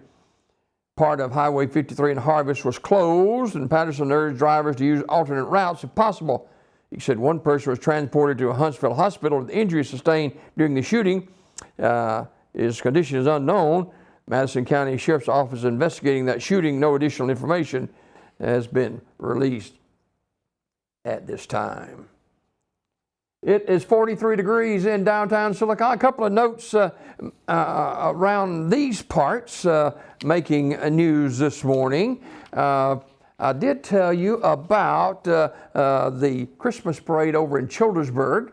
It's sponsored by Cadence Bank and by the Childersburg branch of Cadence Bank. And the Childersburg Christmas parade will go off on December 14th, beginning at 6 p.m. You can join them for a night of fun for the entire family, a magical night full of snow, thanks to Renaissance Bank and Coosa Pines Federal Credit Union in Childersburg. Safe Southern Dance and Performing Arts Company will be holding an open call audition for the upcoming Rodgers Hammerstein's Cinderella. Those auditions will be held Monday beginning at 6 o'clock, 6 till 9, and then Tuesday from 6 until 9. And you can sign up for an audition appointment. You can visit sdpac.net. Auditions will be held at SD PAC 109 North Broadway in Sylacauga. Performances will run March 7th through the 16th at B.B. Comer High School Auditorium. Sylacauga Aggie Theater presents Almost Maine. That will be December 15th through the 17th. Students $5 and adults $10. And the Sylacauga Christmas tree lighting will be this Sunday from 3:30 till 6:30. And First Bank of Alabama presents Sylacauga's Christmas tree lighting. They'll have an inflatable snow globe, face painting, balloon art, North Pole train, and pictures with Santa. And it's all going to be at City Hall outside there from 3:30 till 6:30. And there'll be lighting of the Christmas tree, and should be a fun time. And I don't know if you've seen the Christmas trees that are up over at Central Park. If you haven't, go by there and see those. Those are beautiful as well. So a nice time in Sylacauga right now as we get into more of the holiday season. Of course, it is Black Friday today. We're in the Thanksgiving holiday mode, and you having some good times today. You got the Iron Bowl tomorrow. You got B.B. Comer and Clark County tonight. So it's a busy time for a lot of people in Talladega County. 24 minutes after the hour, Daybreak is brought to you by Luma Dentistry. Luma Dentistry reminds you that if you've got dental insurance, you need to use those services that are available through your dental insurance before the end of the year, December 31st, because if you don't, you'll lose those benefits. And at Luma Dentistry here in Sylacauga, they help you with your dental care and help preserve your oral health. Regular dental checkups are vital for catching and preventing problems early. You can use your insurance, and that means you can address any potential issues before they become major, saving you both money and discomfort. I saw a note on Facebook yesterday of an individual who posted looking for a dentist and said it was the pain was awful. And I'm telling you, if you've ever had a toothache, you know how awful it is, and you can appreciate that person that posted that on Facebook. At Luma Dentistry, we want to help you. If you don't have dental insurance, talk to us. We have an in-house plan that can help you get the dental care that you deserve. Now, whether it's teeth whitening or teeth cleaning, or maybe you've got issues with gum disease, they treat and effectively gum disease. Maybe you've had a filling come loose over the holidays and you need that seen about. Well, Luma Dentistry, right across from Sarah Automotive in Sylacauga. Smile out loud again with your friends at Luma Dentistry. Hey, Sylacauga Today newspaper. If you want to read all about the Sylacauga City Council meeting that took place last Tuesday, and we had the story for you this morning. We had one of the firemen on earlier this week, but Sylacauga Today newspaper goes more in depth of that Sylacauga City Council meeting. Grab your free copy today at various locations, the drugstores, the grocery stores, or maybe convenience stores. It's absolutely free. And if you would like it dropped into your mailbox, that happens for just $40 a year. And if you've got friends and family that live in another part of the world, but they like to keep up with their hometown as well, well, it's Sylacauga Today newspaper. You make the news, they report the news. To find out more how you can subscribe to Sylacauga Today newspaper, there's the number right there, 256-245-8899. That's 256-245-8899. You make the news, they report the news. That is Sylacauga Today newspaper. Final check on obituaries now brought to you by Curtis & Son Funeral Home, the North Chapel on Highway 21 in Sylacauga, and the Childersburg Chapel on Highway 280 in Childersburg. Visitation for Elvie D. Walker, age 86 of Sylacauga, will be today from 1 until 2 o'clock at Curtis & Son North on the Talladega Highway.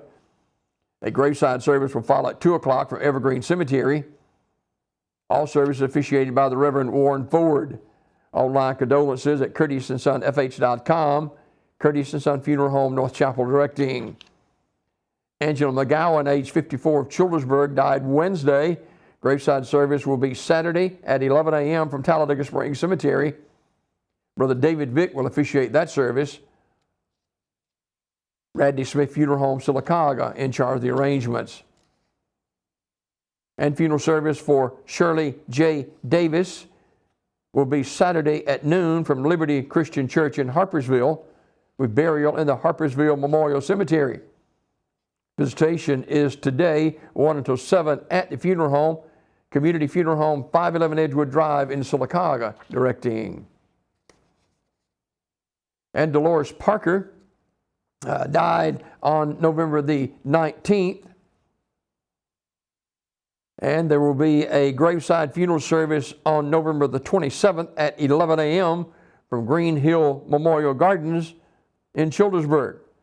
Chris Thylacker, youth pastor of First Baptist Church in Sylacauga, will officiate the service. Now, the family asks that in lieu of flowers or gifts, donation can be sent to Southern Care New Beacon Hospice Service. Online condolences at radneysmith.com. Radney Smith Funeral Home in Sylacauga, in charge of the arrangements. That's a look at obituaries this morning, brought to you by Curtis & Son Funeral Home, Sylacauga, Childersburg. Final check on the weather forecast. Going to be a nice day today. A little bit of rain possible this morning, not much though. And temperatures in the 60s today with about 60 degrees or so. And cooler tonight with a low near 36. Tomorrow, Iron Bowl Saturday, high near 63 with a mix of sun and clouds. Not as cold tomorrow night, low near 42. And chance of rain, about a 40% chance of rain on Sunday as you head to church. And a low Sunday night of near 40. Back to work on Monday and school on Monday. High near 53 with a cloud cover. Cold Monday night with a low near 29. Colder on Tuesday, highs in the upper 40s and lows of near 30.